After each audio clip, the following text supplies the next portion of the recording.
My bad. I missed scary video Saturday. I have no words, so let's just get right into it.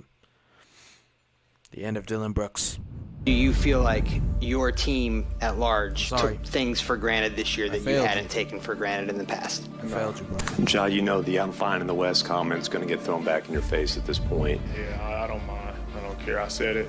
I deal with it. Off the court issues, I just got to be better, with my decision making. I have a bold take for you here, and this is coming from a Laker fan, of course. The Memphis Grizzlies could have beat the Los Angeles Lakers. Bro, Flight Mike's a Laker fan and Cowboy fan. Have the talent to. I don't necessarily. Bro, if he's a Yankee fan too, that'd be funny. That's the most boldest take at all. Cowboys, But there's been one Yankees, theme over this past fucking weekend. Lakers. It's the fact that there are teams that are capable of shooting themselves Oh in the my foot God. as a result of not being fully locked in at the task at hand. And as a matter of fact, I think that's the entire theme of the Memphis Grizzlies season. Good news is it seems like some people acknowledge that that's the reality. For some other people, not so much. So I wanted to make this video originally for you guys on Sunday, but of course we had to cover the Warriors versus the Kings, so we saved this video for today. Before we get to the content, we are 2,000 followers away from 100,000 followers on Instagram. Once we get there, we're going to be giving I away follow cash Mike on prizes to Instagram. all my followers that turn on my notifications. Also, you also go follow me on Instagram, Now we get all at that out of the way, cue the ComplexMario15. Intro. Wait, hold on. $50 deposit up to a Mike check 1212. What's going on, everybody? The Memphis Grizzlies have underwent a very impressive rebuild over the past couple of years. Yeah, they weren't necessarily a team that has ever made it to the very top of the Western Conference. They had some very epic matchups in the early 2010s, including being the last team prior to this year to be an 8th seed that defeated the top seed in the Western Conference when they faced off against the San Antonio Spurs. But when they moved on from the grit and grind era, they were able to get themselves very talented franchise cornerstones relatively quickly. And it's a huge testament to how remarkable their general manager was at drafting the players they did. In the 2018 NBA draft, they selected this year's defensive player. When? Players they did. In the 2018 NBA draft, they selected this year's defensive player of the year, Jaren Jackson He's Jr., defensive player of the year? overall pick. 1 year later, they lucked into getting the second overall pick in the 2019 NBA draft. Back when we were saying that the second overall pick in the NBA draft typically is cursed, Memphis Grizzlies got lucky. With the New Orleans Pelicans taking Zion Williamson with the #1 overall pick, the Grizzlies were able to take Ja Morant with the second pick. As before we get to some very good I can't believe the acquisitions Grizzlies that they made during the draft process. lost to the These Lakers, trades, man. I mean, they acquired Desmond Bane, who was the 30th pick in the 2020 NBA draft following a trade with the Boston Celtics. They're able to acquire young talent that truly bought into their vision of being a hard-nosed team that not only had the capability of pushing the pace, but also had the capability of playing suffocating defense. As a result, throughout the season, they ranked 2nd in defensive rating, 4th in net rating, and this is all because of players like Ja Morant, Jaren Jackson Jr., Steven Adams, Tyus Jones, and Desmond Bane. Whereas Was you did have Dillon was Brooks Steven doing Adams their best to injured? become Draymond Green light, and we'll get to that in just a sec. The Memphis Grizzlies were clearly on top of the world. They were the 2nd seed in the Western Conference for a reason. The only team that was able to stop them wasn't the Lakers, but it was also themselves. In Greek mythology, there is a term called hubris, and hubris is defined as someone that has excessive pride or self-confidence. And you tell me, Bro, this year's Grizzlies reminded me of like last year's Suns. You know what I'm saying? When they were talking all kinds of shit. does this seem like a person that has excessive pride? Who do you look at around the league as you're studying and say, we're going to have to run through them? Celtics.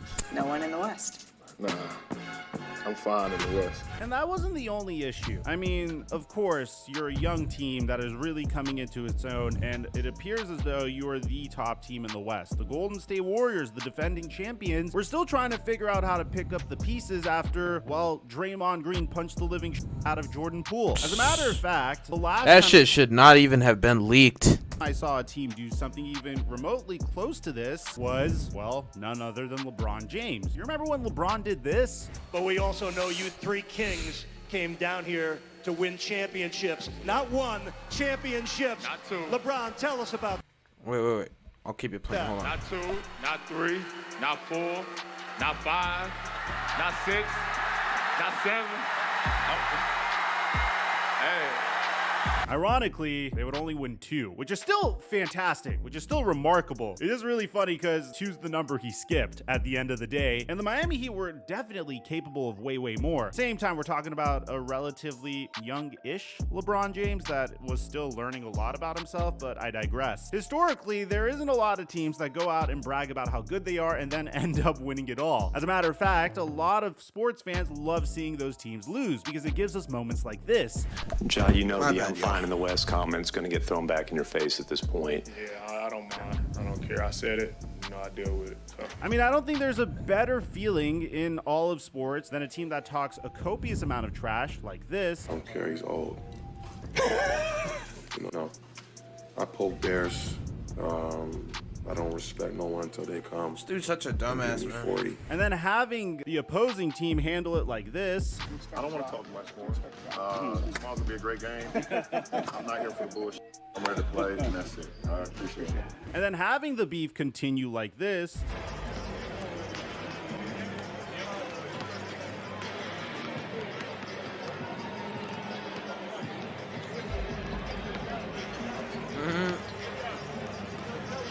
Dillon Brooks didn't say shit back.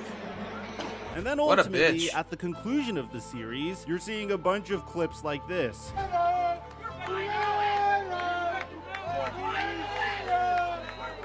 Shut it down, John!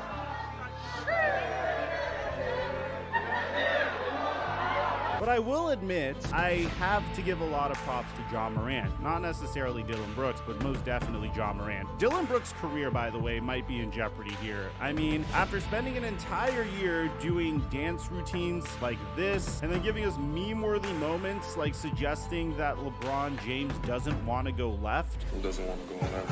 Who doesn't want to go left? Who doesn't want to go left? What? He wanted James. He gets him. James drives.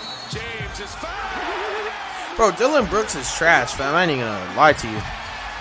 So up until this point, if you notice, this wasn't completely a Dillon Brooks centered video, and it won't continue as a Dillon Brooks centered video because I wanted to be fair when it came to judging this entire Memphis Grizzlies team. And I want to highlight each and everything that could have potentially ruined their season. But seems like the Memphis Grizzlies believe that a huge symptom of their failure was none other than Dillon Brooks. And we're going to actually bring you an interview from their general manager later on in this video, but we can't continue this video without bringing you this piece of news first. According to Shams Charania, the Memphis Grizzlies have informed pending free agent Dillon Brooks that he will not be brought back under any circumstances, league sources say.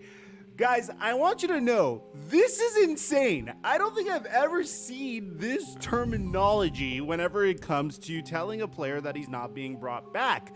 Usually, a team I wouldn't want him won't back even either, say fam. anything at all, and they just won't re-sign the player. And then All Dillon obviously Brooks does you'll is get talk the shit. hint. But telling a player almost immediately after their playoff series loss that he will not be brought back underneath any circumstances is something I don't think I've ever seen before. So the article goes like this. The Memphis Grizzlies have informed pending unrestricted free agent Dillon Brooks that he will not be brought back under any circumstances.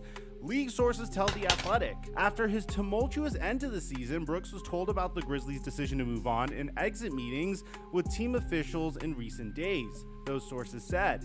Memphis and Brooks discussed in exit meetings that it's best for both sides to have a fresh start, sources added. Brooks' first round series against the Lakers was considered to be a breaking point. In the span of the Grizzlies' series loss in 6 games, he called LeBron James, the Lakers' best player and a 4-time NBA champion, old, tired, and suggested that he was not as good as he used to What be. a dumbass, Brooks punched LeBron James in the groin area in Game 3, earning an Bro was on some ejection. Draymond He missed a Green defensive timing. assignment to help on James on the game-tying basket in Game 4. But and Draymond then Green's gave up actually a good at critical defense. Basket to LeBron James in overtime. Dillon with Brooks that is loss. just trash, man. Brooks also I ain't chose gonna lie. not to speak to the media after 3 of the losses in the series, resulting in a $25,000 fine by the NBA. Yeah, but you gotta Lakers speak to also the left media. Brooks open during the series and dared him to shoot, using an extra defender to keep All-Star Ja Morant from driving or to blitz Desmond Bane on the perimeter. Brooks shot 31.2% from the field and 23.8% from three in the series, while averaging 10.5 points and shooting nearly 13 shots per game. The one thing that I will say about Dillon Brooks that probably drives me the craziest is him giving us moments where he is talking excessive amounts of trash to a player that clearly is significantly better than him, and then not holding himself accountable once he gets his kicked and once he gets embarrassed on national TV. He missed multiple post-game conferences, and not only is it embarrassing to his team, but it's embarrassing to himself as a man. And it kind of gives us all the feeling that Dillon Brooks isn't really serious about the game of basketball at a particular point. If you're really serious about the game of basketball, and you're not necessarily the greatest basketball player in the world, yet you're dressing up like you're Stone Cold Steve Austin, or you're dressing up like you're Outcast, or you're dressing up in all these... Bro, what the Nah, fam. Dressing up like you're Stone Cold Steve Austin, or you're dressing up like you're Outcast, or you're dressing up in all these fancy outfits just so you could trend, and then you're talking a bunch of trash to literally other look like teams Stone just Cold, so you dude. can trend because you want to become the next coming of Patrick Beverley or Draymond Green. Then there's clearly a problem. I don't think basketball is on the forefront of Dillon Brooks' mind, and he certainly isn't anything close to Draymond Green. Remember last year in Game 5 of the Western Conference playoffs where the Memphis Grizzlies decimated the Golden State Warriors 134-95, and Draymond Green didn't avoid any post-game press conferences, and he held himself accountable. We got our ass kicked. That's all right. It happens, but you don't be front runner. You know, when you spew it out, you gotta be willing to take it and not hide from it, not duck from it, not run from it, embrace it. So I appreciated the crowd tonight and the energy that they brought to the game. You know, and if they want to whoop that streak, we're going to whoop them together. There's a right way and a wrong way to being controversial. Sure, I don't necessarily agree with everything Draymond does. I mean, stepping on Sabonis' chest, that's definitely a difficult one to really point out because you either think Sabonis grabbed his leg or that Draymond Green was completely out of line. By the end of the day, Draymond Green will approach the media and he'll hold himself accountable whenever he does something wrong. Fuck. Green will approach the media and he'll hold himself accountable whenever he does something wrong. And he'll be very vocal about it, but he'll also be very real about it, like when he said this about Domantas Sabonis. Lost a lot of respect for Sabonis. You don't shake guys' hands after you lose. I don't respect that. You lost. Deal with it. So the Pistons did. Y'all remember on the Golden State Warriors? You know. Defeated the Sacramento Kings. The truly great teams are able to overcome significant amounts of adversity. It's a symptom of winning many championships. In year one, you're on a high and you're so excited that you've arrived. In year two, you might be getting burnt out because you're the defending champs and people are bringing their A game against you. Once you're trying to win your third championship in a row, or once you add that superstar player onto your team and there's a huge target on your back, there may be some controversy. But through it all, the best teams are able to overcome it. That's why I was so surprised that the Golden State Warriors were able to beat the Sacramento Kings to begin with. There was so much against them. Jordan Poole was playing like garbage. Andrew Wiggins played like garbage in Game 7, yet Steph Curry was able to carry his team to a victory so they could advance it's summertime against the Lakers in the Western Conference semifinals, a series that I think is going to be one of the greatest series in NBA history. But in the case of the Memphis Grizzlies, it's really obvious what got in their way. They really bought into their hype a little bit too much. The good news is, it seems like they acknowledge this. I mean, here's the general manager talking about maturity. I mean, as I said, like there were definitely, some self-created distractions, in the series and along the way. We're going to take a different approach, as it pertains to that next season. I think you'll see a different approach from this team, but at the same time, confidence is important. There's nothing wrong with, some level of trash talking. We want a group that goes out there and competes and, is in that together. And that's part of the NBA, at some level. But there's a line, there's a line there, certainly. And I don't think that's lost on anyone here.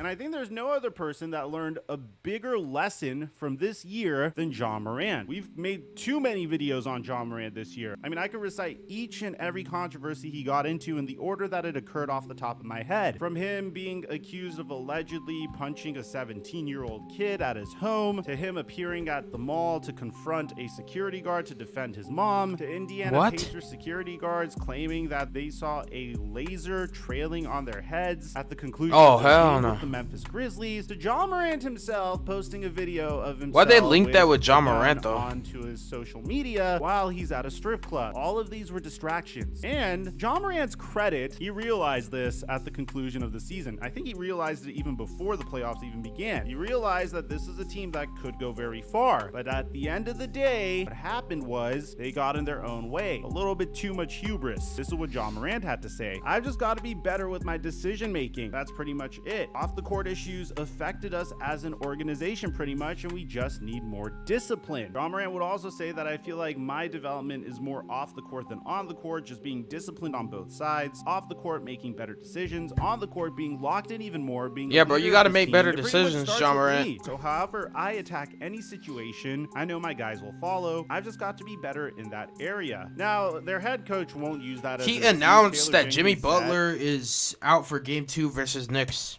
That he's not going to use distractions or anything like that as an excuse, but he referred to the early Knicks are probably going to take game 2 for sure for the Grizzlies, particularly for their young core of Ja Morant, Jaren Jackson Jr., and shooting guard Desmond Bane. I think we have a great culture, and your culture is going to get tested. I mean, there's going to be opportunities that are going to see how strong you are, how together you are, how resilient you are, how disciplined you are. And then you are really trying to build something day in and day out and ultimately try to win a championship. It doesn't happen overnight. Nothing's going to be a straight line. In my opinion, this is probably the moment in time that's going to be the ultimate wake-up call. Are we going to really understand what's in the preparation in the off-season? Preparation in the season. It's what you do at work, off the court. Clearly, there are things that we've got to control and just embrace it together. How are we going to support each other through all this stuff? This is a journey that you go through from the start of the season to the end of the season, and it's not supposed to be easy, any of it. So are we going to take it lightly and take it for granted, or are we going to take a real hard look in the mirror? Ja Morant has the respect of a lot of players in the NBA. I mean, he dropped 45 points on the Lakers, and this was LeBron James and Anthony Davis's reaction. That boy is good. I mean, he's good. I mean, you can't stop it. So it's not like Ja Morant lost the respect of the entire NBA. For me personally, I thought this was just a young man that was having a difficult time coming to grips with the amount of celebrity that he was able to attain control in a his short time. off the court antics and It stuff. seems like he's a little bit more grounded. I'm not necessarily going to hold all the stuff that occurred for Ja Morant over the past year, as random as I thought it was, against him, because it seems like he's learned his lesson. I don't necessarily know what the future is going to look like for Dillon Brooks. I will say that the Memphis Grizzlies have one of the most exciting young cores in the NBA, and I think it was to their benefit to lose this early on after such a remarkable season than to win, because if they would have won or potentially made it all the way to the NBA Finals, that would have probably enabled them even more. Now they realize what got in their way and what held them back. So did the Memphis Grizzlies really go out sad, given the amount of potential this team had, or do you think this was the best thing that could have potentially happened to them? Bro, Dillon Brooks was making me not like the Grizzlies, low-key. Mike, until our next upload. Yeah, bro, what do y'all think about this, man? I don't think Dillon Brooks is going to be playing for the Grizzlies again, but maybe in the NBA again, you never know. But, yeah, it's time to start learning Chinese, buddy.